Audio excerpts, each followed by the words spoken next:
Floridians know the cost of hurricane destruction. Last season, we got lucky. But luck doesn't protect your home. Fortunately, Storm Smart has dependable custom hurricane protection products. Hurricane screens, accordion shutters, aluminum roll-down shutters, flood mitigation systems. Because protected beats lucky every time. Be safe, be smart, be Storm Smart.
Streaming from the Tampa Bay 28 Weather Center in Studio A, this is Dennis Phillips Live.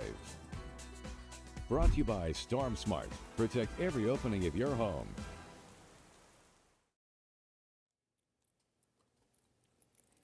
How you doing, everybody? It is a Thursday night edition of Dennis Phillips Live, and for the first time in a long time, well, I was actually about to say, this show will be almost entirely weather. Of course, you know me, and at some point in time, 5 seconds down the road, squirrel, and I go in opposite directions. So it's going to happen. But how about today? Now, I know if you're watching on the spot, by the way, as always, love that you're out there. Appreciate your loyalty. If you have any questions, if you want to talk weather or just take part in the chat group, pop on over to my Facebook page or Instagram or YouTube or TikTok, and there's chat groups going on as well. And on a day like today, when we had some really solid weather, we got a lot to talk about. If you remember yesterday, one of our comments was, I think it was from a Jamie, and you'd be like, how many times is Dennis going to say, what's the over-under on how many times Dennis is going to say, but not everybody's going to get rain? And I noted that, if you remember. And why did I note that? Because inevitably, in our area, it's going to happen. You're going to get some areas that get a ton of rain, and you're going to get other areas that aren't going to get so much rain. Today, that fell upon the southern third of Pinellas County. So I'm already getting comments from everybody, like everybody who was on the group yesterday. We're talking, I'm sitting here, I was in a conversation, I forgot to activate my maps. Sorry, I got to go now. So I was weather, you said it was going to rain all day. Okay, first of all, I didn't say it was going to rain all day. 1.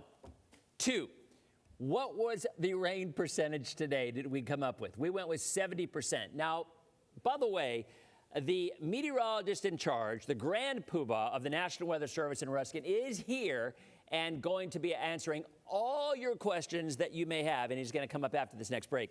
But the official definition of what a 70% chance of rain is different from what I often say. Now, this is a thing.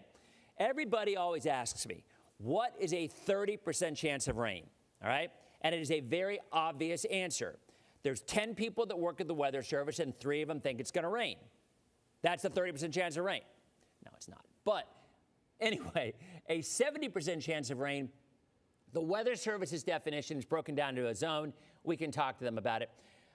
I prefer, me personally, and you guys know I've been known to buck the system from time to time. I personally often say if it's a 70% chance of rain, 70% of the area in our viewing area is going to get rain. I know that is not the official thing, but to me personally, that just makes more sense. And I will verbalize it, and I will say that. Look, I think 70% of the area is going to get rain.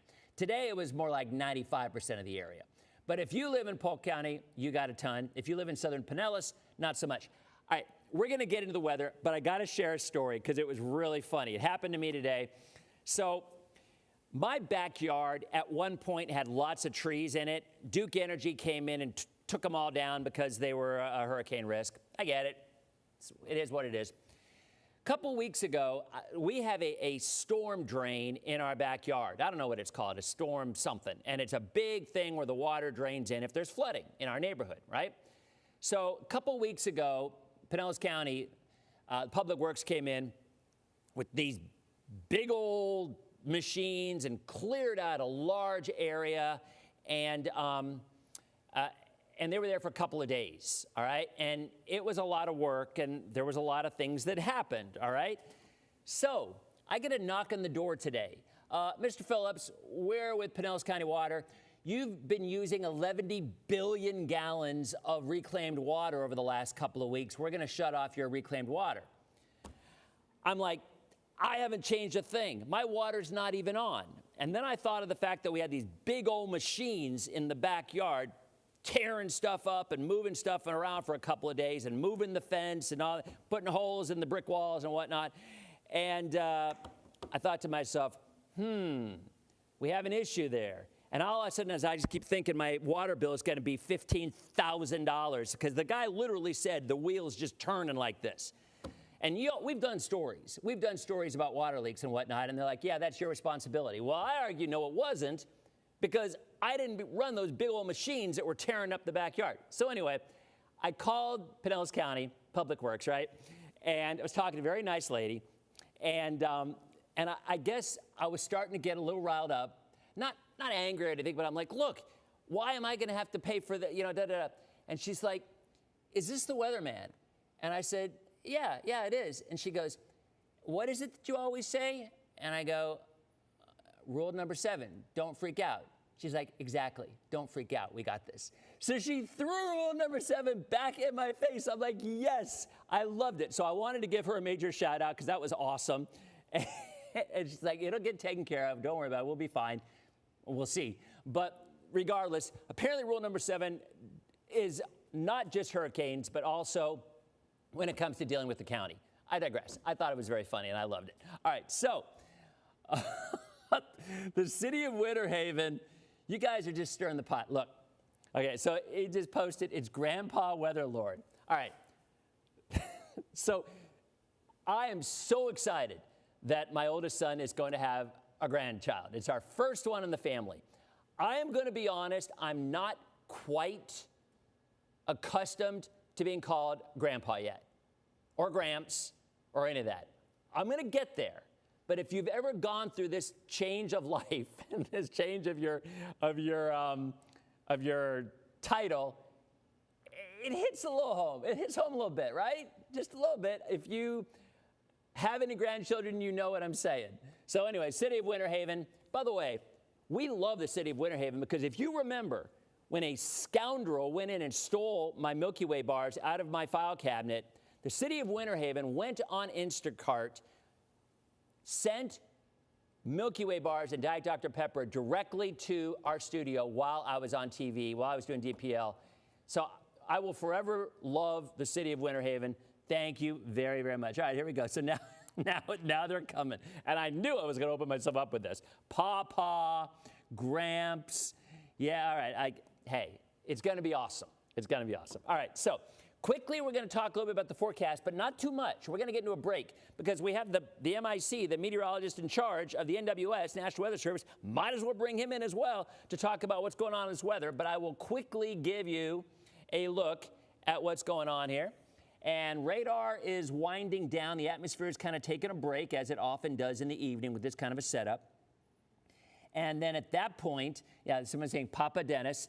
Jody, I don't mind that one. What about like, I don't know. I'm just going to keep thinking about it. All right, anyway, there's a look at current.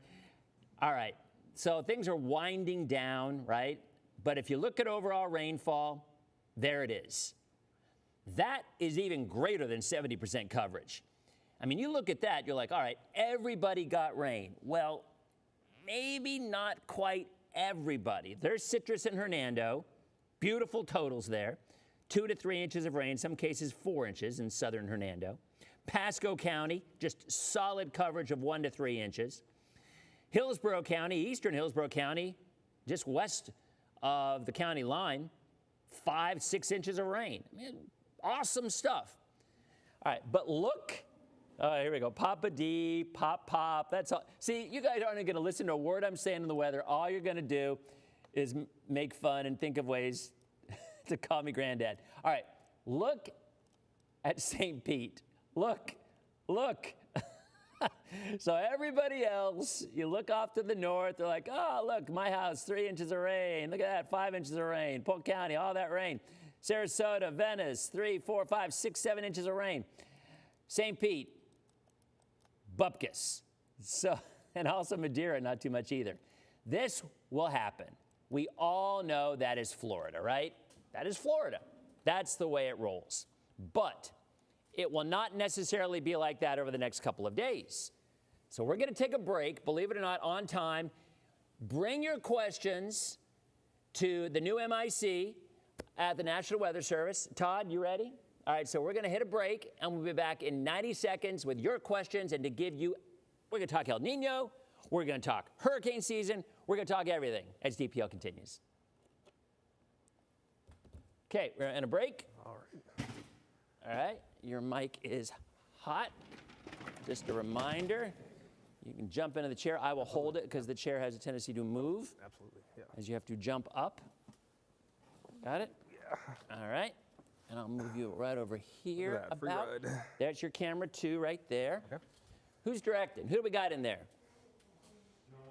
Jonathan. All right. So Jonathan's in. You're going to be your close-ups right there. Okay. Can you check too? Oh, perfect. Look at that. Awesome. All right. And our 2-shot is on 1. Excellent. That is my countdown clock. My eyes are pretty bad because I'm a grandpa, apparently. So say congratulations. Well, Yeah. thank you. So when that goes down to 0, the commercial break is over and we are back in. So, guys, Todd Barron, MIC, NWS, and how long have you been in that role? I've been in this role since March. So I've been here since March, just a few months, but I'm not new to the area. Yeah. I've been here before, so, All right, but so yeah, we'll since talk March, about yeah. that as well. Yeah, since March. All right. Oh, someone says Opa Dennis. That sounds Greek. I say my fathers are Pop and Doc, so Doc. that's something to go with. Yeah. See, I don't mind that. does have a PhD, Something about the oh, I get it. Yeah, I don't have a PhD. All right, we are back in 5, 4, 3, 2. Welcome back, everybody, to Dennis Phillips Live. Let me introduce you to our guest tonight, Todd Barron from the National Weather Service in Ruskin, the MIC, the meteorologist in charge, a.k.a. the Grand Poobah. And Todd, you've been there for, you've been the MIC since March, but you are not a stranger to the NWS in Ruskin. Back in the day, you were there as well, yes? Back in the day, way back in the day. Yeah, I actually started my career there full time at the Weather Service in Tampa. So back in 2008, I joined there as a entry-level forecaster, worked my way up, and then I took about 10-year hiatus from Tampa to go up to Huntsville, Alabama, and then now I'm back as a meteorologist in charge, so exciting times. So we were talking about this. Apparently this show is now about how old Dennis is. So I've been in this market for 32 years, and 32 years.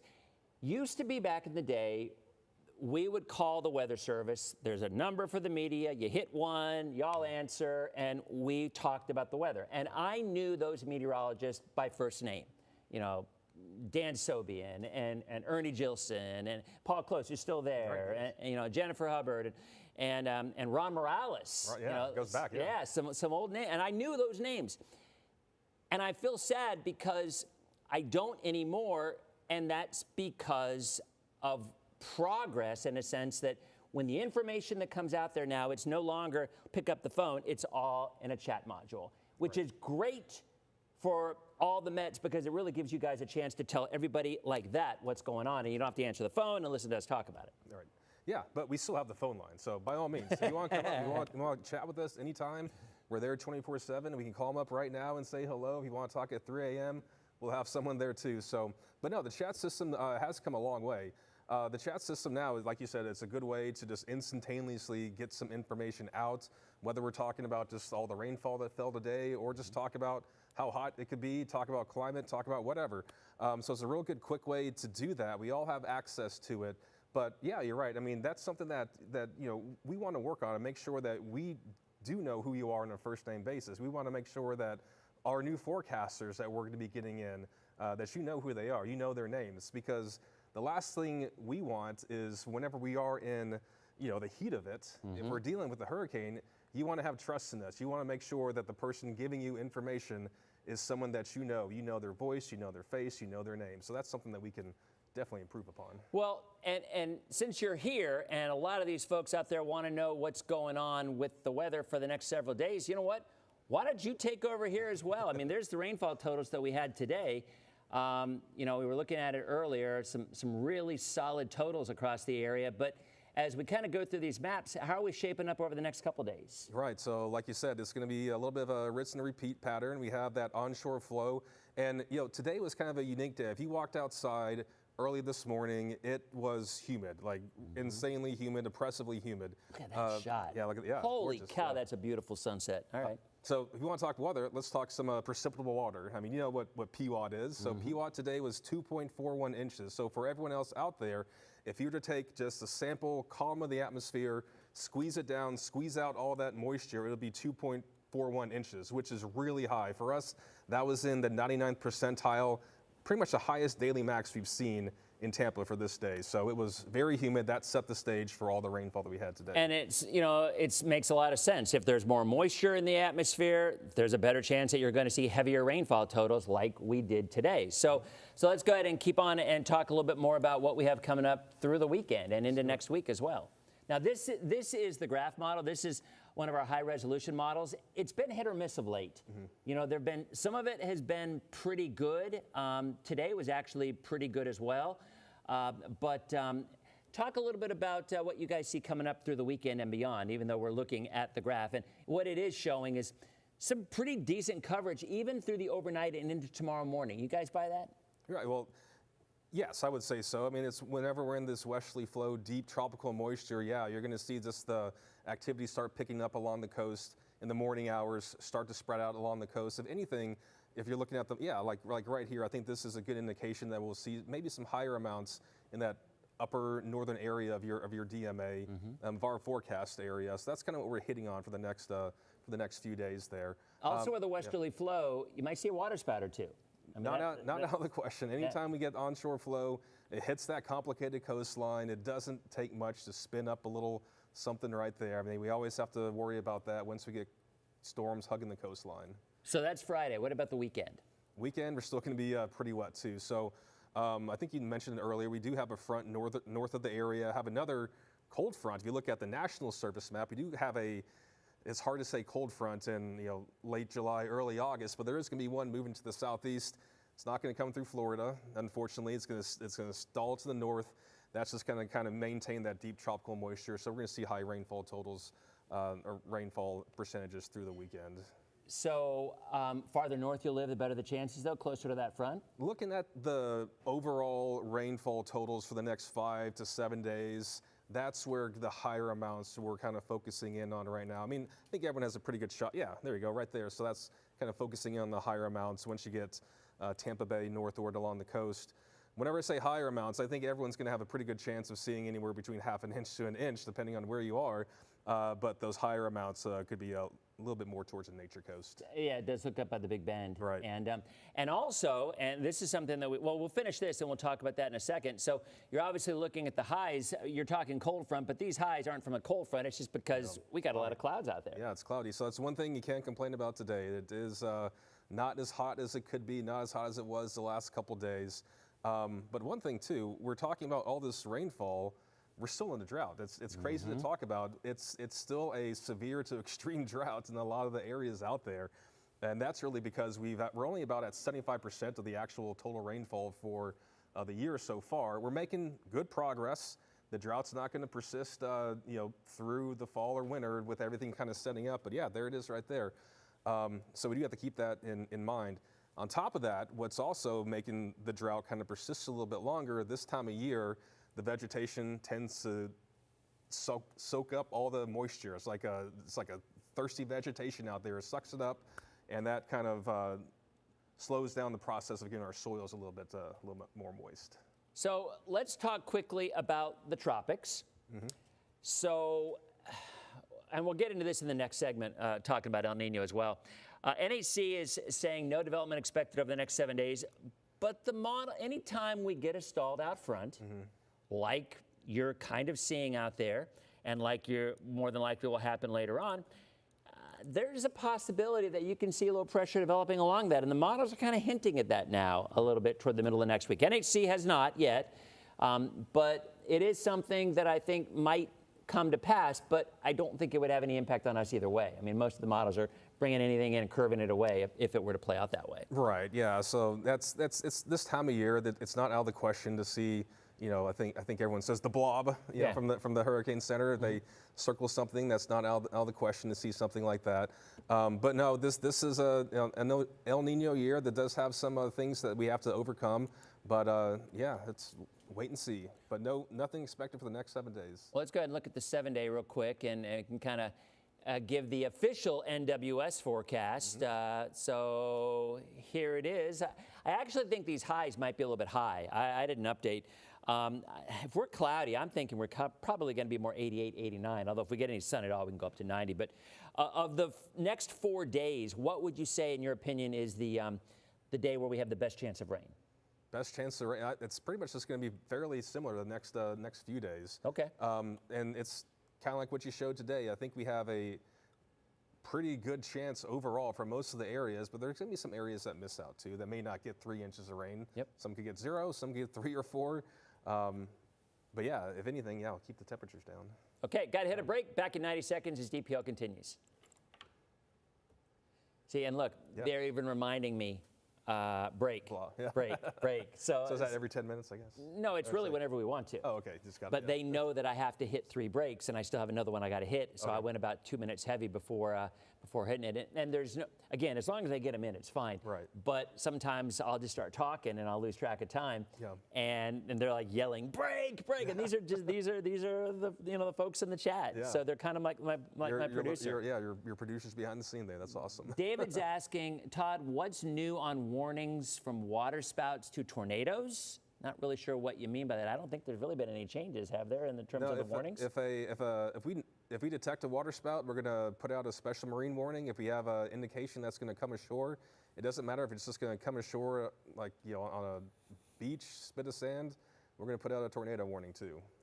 And Ryan just asked the question that you and I had been talking about. I already talked to him about the whole excessive lightning thing. And again, there obviously would be things. What's the criteria for excessive lightning? How is it impacting people? But guys, I did bring it up because it is something that I think is relevant. I mean, in Florida, maybe even more so than most places. Right. That and that's the other thing. An excessive, they're not going to put out a warning or they're not going to make out a whole thing just for Florida. It's for everybody. Right. And maybe everybody else wouldn't use it. We are back in 3, 2. How you doing, everybody? Back to Dennis Phillips Live. Todd's, we're getting questions from folks asking. And if you watch the show for a while, you've heard me talk about excessive lightning issues. When your app doesn't go off in the middle of the night and you're getting pummeled by lightning, I get it all the time. Dennis, what's wrong with your app? Why aren't you? It isn't that we don't know it's storming. It's that the criteria for a severe thunderstorm really doesn't have anything to do with lightning. Right. Other than the fact that it has to be a thunderstorm, I guess. Right, exactly. Well, even then, we usually want to have lightning to have thunder, so we have a thunderstorm, but no, lightning is not a criteria for thunderstorm. It's going to be winds at least 58 miles an hour, inch-size hail, and even a tornado can verify a severe thunderstorm warning. Oh, really? Really, yeah. That's interesting. But obviously, you want to have a tornado warning if that's the case, too. Right, so. well, true. And that's an interesting question because in our area, we get some spin-ups that are really quick and really shallow and very hard to see. And sometimes it does happen where a tornado will go unwarned because kind of tell about the process of how you put together a tornado warning for the folks. I think it's interesting. Yeah, so a lot has changed in the past, I'd say 30, 40 years of the Weather Service putting out tornado warnings. So way back in the day, they actually had to sit there, type out the warnings by hand. It would be a multi-minute process. You know, these tornadoes may only be on the ground for a minute or two at the most. Nowadays, if we detect the rotation, if we see something in the forecast, in the mesoscale environment that we feel this is a storm capable of producing a tornado, within about 30 seconds of us recognizing that, you should be able to get that warning on your phone or see it on TV. That's awesome. So, and nowadays it isn't. It used to just be TV, and people who watch General Hospital would call, "Get that weather guy off! You're messing up my story. I can't find out what's happening with Luke and Laura." I mean, I get it all the they call us too about that. General Hospital viewers scared the bejesus out of me because they're just those little grandmas. I mean, if you mess up their story, they let you know. Nowadays, you have your phone. You get the warnings. You don't have to worry as much about it on TV. All right, we're going to get one more break, and we'll be back. By the way, we're going to continue past 58 through television if you have any questions or something we didn't cover with Todd. Back in 90 seconds as DPL continues. Okay, so I want to take the 7-day one more time for the last segment, just for the people who are tuning in. And the show flies. It does, yeah. I feel like, It does. It's so fast. Lori said they had crazy, crazy lightning in Apollo Beach today. My wife said the same thing. We're not too far from Apollo Beach, so we really? We know. Yeah. You guys had it too? All right, so let's see. Do you have school field trips? Oh, we can offer tours, absolutely, yeah. So, all right, Charlotte, there you go. Yeah, just go to our website, weather.gov/Tampa. We have our number on there, webmaster email, so shoot us a note and we can set something up, absolutely. Weather.gov/Tampa? Weather.gov/Tampa, correct. All right, you know what, let's mention that coming back as well, because that's interesting, and a lot of people asked about that. Is it going to rain tomorrow at Busch Gardens? Probably. I'd bring the umbrella. I'd be ready for a lightning delay. It's unfortunate, but hey, it's Florida. You take the good with the bad. Carol says General Hospital viewers are dedicated people. So Carol must be one of the people who called and yelled at me. Yeah. Dedicated is one way to say it. Obsessive might be another. Holy cow, they scare me. I mean, I'll literally go on TV. I know there's an EF4 tornado on the ground. I'm so sorry that I'm interrupting programming for General Hospital, because you really do. You feel, you see the hatred through the camera. All right, we are back in 3, 2. Welcome back to Dennis Phillips Live. A couple of great questions again during the break, one of which was, are there tours of the Weather Service for schools or whatever the case? And there are, yes? There are, yeah. So our website is weather.gov/Tampa. Go to that. We have our phone number. We have our webmaster email address. Hit us up. We can schedule something. The building isn't that big, but it's really unique. And if you ever want to come out really early in the morning or in the evening hours, we do weather balloon launches twice a day. So this time of year, 6 a.m. and 6 p.m. is whenever we get those ready to fly up a few 100,000 feet in the atmosphere. And that's a cool thing, because I think a lot of people don't realize that you still use old school stuff sometimes to get the data that you need. Absolutely. It is very critical information. That we launched at the same time across the world. All that data goes into the models. That really helps us nail some forecasts. So without that information, we would be at a disadvantage. And I'm continuing to get messages, Papa, can I have a cookie? So you guys are just killing me. All right, anyway, there's a look at the 7-day. One more time, why don't you let us know what we have in store for us for the weekend into next week, and when is the pattern going to get back to normal?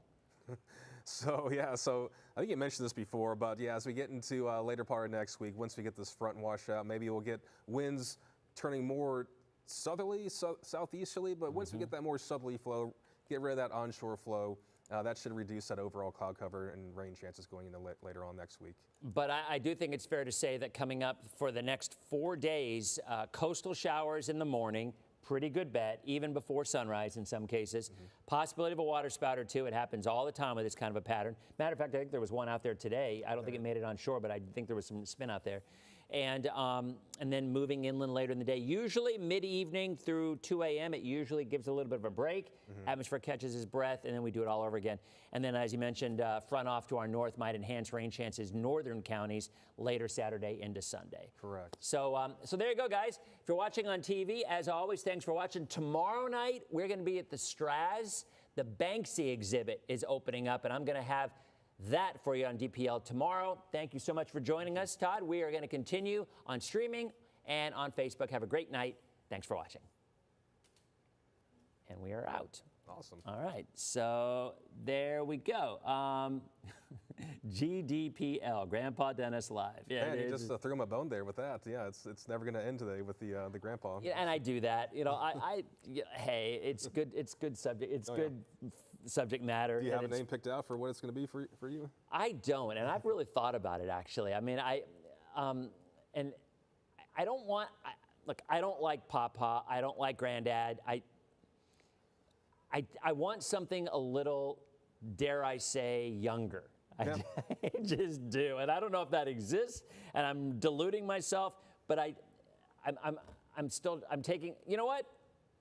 Give me some suggestions. Yeah, have a poll. Yeah, because now, and the other thing is too, my son lives in New Orleans, so unfortunately, I probably won't get to see him that much anyway. It's not like they live local, which it would be a big difference. But we are excited, and he's due, or Alex, his wife, is due right around New Year's. Oh, wow. So it's going to be an exciting time. Well, congrats again. Exciting times. Well, thank you. I appreciate it. So, no, Pops, yeah, here we go. So we're talking, Sandra's asking about tornadoes. The one in Pinellas Park back in '92 was devastating. To me, the one I remember most of all wasn't necessarily ours, but the one that went through Kissimmee. And believe 40 some odd people were killed. I think it was like 97, I believe it was. We had a squall line come through in the wintertime. And the squall line came through our area. I don't know if you remember it, but I don't know, were you born then? I was born, yeah, but I was not here. I was not here just but yet. yeah, it hit a mobile home park in Kissimmee, and I believe 42 people died from the tornado. So we don't get them often. But you know what? What about the tornado that was with Milton? Yeah. That was crazy. St. Lucie, right? Yep. Yeah. Yeah, I believe it was EF4. I think if it wasn't 4, it was 3. Normally, when you have a hurricane, the little spin-ups that pop up are very small, the EF0s, you know, every now and again maybe a little stronger. But that was one over on I-95 in St. Lucie County. I mean, and that was that one shocked me. You don't see that very often. Right. And speaking of hurricanes, how does your staff prepare for hurricane season? And what do you all do to keep yourselves prepared, whether your family, you personally, or even the office area? Yeah, so obviously we want to take care of our family and everything first before we come and hunker down into the office. So our building in Ruskin is rated pretty high. I think it's category 5 and everything like that. And we're, you know, high spot in Ruskin, which is a couple dozen feet maybe, but we're in a pretty safe location. We're not in the surge zone. We do have the radar that's just to the west of us. I'm always nervous that the big storm comes by, it may just knock it into our building. But no, we'll close everything up. We'll put the shutters down, and then we'll pretty much shelter in place. So we'll have to sleep there. We have our bunks and our cots and our sleeping bags if we have to. It's nothing out of the question. But then at home, it's just, hey, we're meteorologists. We should know the forecast. We should know the preparation. So for me, I haven't been through a hurricane just yet, but it's only a matter of time. I have my shutters ready to go. You know, a family has a plan. If it's going to be a big one, we might evacuate. We're not in the surge zone, luckily, where I am, but you know, we're ready to go too. So the big thing I would recommend, if nothing else, have a hurricane kit ready to go. So another website I can throw out there is ready.gov. That'll help you set up your hurricane kit. And it's not just a hurricane kit. It could be for tornadoes, earthquakes, zombie apocalypses. I mean, it's all the same. So have your water, have your food. I would also recommend making sure that you have a fresh pair of shoes and socks too. Being in Huntsville, seeing a lot of tornadic debris and walking through that, it is quite dangerous. So you don't want to do that barefoot. So reading some of the comments, Lily, what can we do for you? All right. So Lily said she wants to know if the weather's going to be bad tomorrow. Okay, Lily, you need to tell us where. You need to tell us what time. You need to tell us specifics of what you're looking for, as opposed to just, I see nobody can tell us if it's going to be bad tomorrow. Oh, we can tell you, and we will be accurate. But we got to know exactly what you're looking for, all right? So the definition of bad, too. Exactly. Yeah. Oh, that's a great point, because the term washout is one of those terms, and it's one that I'm really cautious about, because a couple weeks ago, it was cloudy all day and there were a few showers. And to me, that is not a washout. But somebody who wanted to go to the beach and be in the sun, to them it was a washout. Right. And they brought me that, they messaged me that and said, and it's a great point because it really depends on how we communicate it. And I try to verbalize everything, you know, in the sense that I will say with a westerly flow, you know, morning showers along the coast, you'll probably be rain-free inland until mid to late morning, and then things start to pick up. So we do our best to try to localize that as much as we possibly can, but it's still Florida. Right, right. I mean, and that can be those very days tricky. where you have, you know, 20% chance of rain, it could 20% chance right on your head, and it might be a washout for your location. Yep. So understandable. So Lily, you still have not answered the question. You said you work in construction and I'm safety and would like to know what I'm up against. Personally, the severe weather threat is rather minimal. I mean, in my opinion, and SPC as well, I don't think tomorrow or but again, it's how do you define severe weather? Right. Because when I think severe weather, I think winds 40, 50 miles an hour, 3/4 1 inch hail, whatever the case may be, 58 or plus is for a warning. But this gets back to the whole excessive lightning thing. Will there be storms tomorrow with excessive lightning? You betcha there will. There absolutely will be. And if those storms are over your construction zone and there's a lot of lightning, then that's absolutely a safety issue. But it's Florida. And with this kind of a pattern, I can absolutely tell you there will be morning coastal storms. I would not be surprised if a little bit of spin offshore. They'll be slow moving. So there's going to be some really heavy rain, but it will not be a solid line of rain. It will be a broken line because that's Florida. You know, folks up north, they get a squall line. Those are easy to forecast because it's a solid line and you know where it's going and you can track it. But when you get something out there that doesn't exist until an hour before it moves on shore, it's impossible to know exactly where it's going to go. Right. So that's just the nature of the beast. But again, tomorrow, now Sunday might be a little different. If that front pushes down a little bit of energy, it depends where it stalls out, I guess. Right, yeah. So we're talking about SPC. So for the folks that know about the SPC category risk, the Nature Coast, I think it's a day 2, day 3, starting to get into the marginal risk category for severe weather. So that's like a 1 out of 5, the chance for 1 out of 5 for severe weather. So yeah, we are seeing a little bit better instability, better dynamics for the Nature Coast area going into the weekend. But still, I wouldn't get caught up in that because we can always get rogue storms that develop, get strong. We may have to put out the thunderstorm warning here or there. I wouldn't worry too much about the tornado risk unless we see a little spin up that wants to try and move ashore. Right. But like you mentioned, if you're going to be outside, especially in construction, doing anything outdoors, just listen to the sky, look at the sky, take precaution whenever you need to. If you hear thunder, go inside, wait half an hour, wait for the storm to pass. Don't take the risk. So a couple questions coming in as well. I am on record, and I started saying this in February, I think, that we will be in a drought through most of the summer, but once we hit the second half of fall and all of winter, we will no longer be in a drought. That's the hill that I'm going to die on because I truly, truly believe, and you know as well as I do, it isn't an all or nothing, but more often than not, when we are in a substantial El Nino, the subtropical jet gets active and we get a ton of rain in Florida and some severe weather as well. Right. We have a better chance of that. So I've been out there and you guys know it, I've said it so many times. I believe the drought will be over by November and right on through the winter time, we are going to see our share of rain. That's just my opinion. What are your thoughts and what is the Weather Service and the NOAA's thoughts on El Nino, the upcoming El Nino, and how strong is it going to be? Because we're hearing a lot about super El Ninos. Right, yeah. Always fun to talk about the super El Nino. But no, I think that's a good assessment. We're already starting to see pretty good drought improvements with these recent rains for the past couple weeks and everything.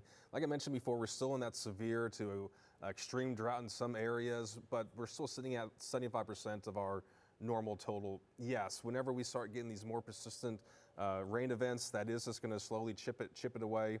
And I think that's a fair assessment. Once we get into the fall, late fall, early winter, the drought's pretty much just going to be, could be done. But yeah, that's one thing that I'm trying to get people to focus on, because right now we're so hyper-focused on hurricane season, rightfully so. But El Nino is obviously going to be there for the wintertime.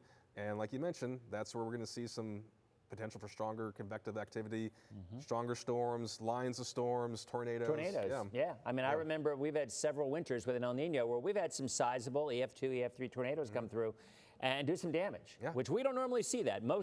99% of our tornadoes are EF0s. I mean, I don't know if that number's valid, but it's probably pretty darn close. But in the wintertime, when you get this kind of a setup, it can be a little bit stronger. David's asking about flooding and storm surge forecasting. So in general, with storm surge forecasting, did a really nice job with Helene.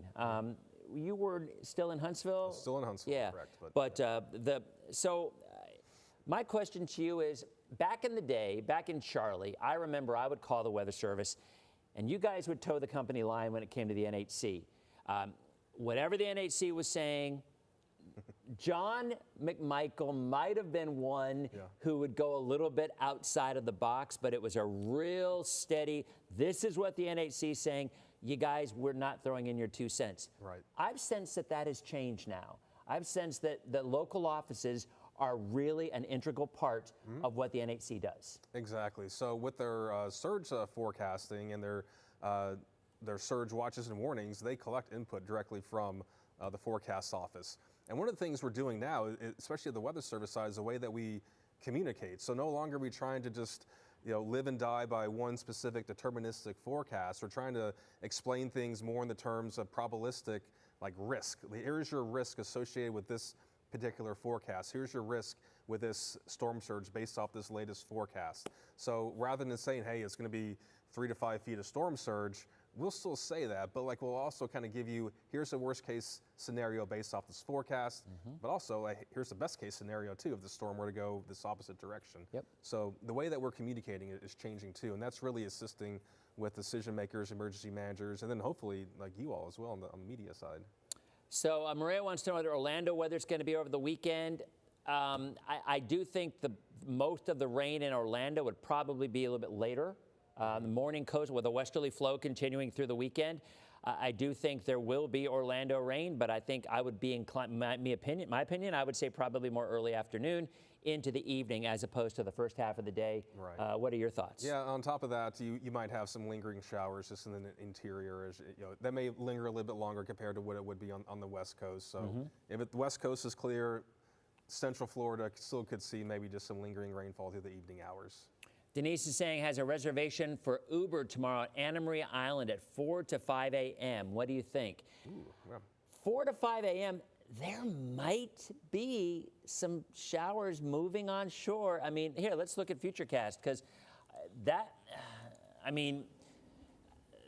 I would not be shocked at all if you're starting to see some action even that early in the morning. At the very least, looking out to the west, maybe seeing some lightning. Yeah, I was going to say, you'll probably see some lightning over the water there. So there's right there, there's 4, well, I mean, this is, look, the models are just not going to be very accurate when it comes to this kind of a setup on exact location and timing. But this particular graph model is showing rain and storms at 5 a.m. in Anna Maria. Some of the, just to calibrate a little bit, some of the forecast models today, especially the high-res models, did a good job on some of the overall placement, but they were about 2 to 3 hours off on time. So they were a little bit earlier than what they actually were whenever we saw them today. They were too early. No, too early. Okay. So, hey, it could be the case again for tomorrow. But the good thing with the high resolution models is that they try their best to collaborate over a couple of forecast runs, but it's messy Florida convection. Exactly. So it's not going to be perfect. And it always kills me to say it's impossible to predict specifics, but it's impossible to predict. It just is. At least right now. Yeah, exactly. I mean, maybe someday, but up north, again, you watch a squall line come through, it's another story entirely. We can get it within an hour. But with this stuff, it's just not the case. So here it is. This is 7 a.m. tomorrow morning. If you're just tuning in, well, here, we'll start at 5 a.m. There's 5 a.m. and there's 6, there's 7. The message here that you should see is that it starts along the coast in the morning, and then it gradually moves inland. And that's what I was saying around Orlando. You look at around early afternoon, you start to see stuff, and then it just kind of continues to push into the late afternoon into the evening. And then the atmosphere again takes a breath in the overnight hours, and then you start to see lightning out west in the Gulf around 5, 6 a.m., and then we do it all over again. But it is showing a little more action across northern counties, the Nature Coast, as you said. Right. And I do think that's something that we'll have to watch, maybe even more so on Sunday, as that front gets closer. So I think that's about it. I'm sure you got to get going. That was a really nice show. Thank you so much for coming. I really appreciate it. Nice seeing you. And tomorrow night we will be back again. I'm going to be over at the Straz, getting the lowdown on the Banksy exhibit. I knew very little about Banksy as an artist, but now I know that, and this is like a really cool thing, that he sold a piece of artwork for millions of dollars and had it attached to a paper shredder. And when it sold, it immediately shredded that. And that is like the coolest thing I've ever heard. So I don't think that exhibit's there. I think that was sold to somebody else. But we're going to have the lore and some of the art of Banksy tomorrow night on DPL. Thanks for watching, and we'll see you on tomorrow night's edition of Dennis Phillips Live. See you guys.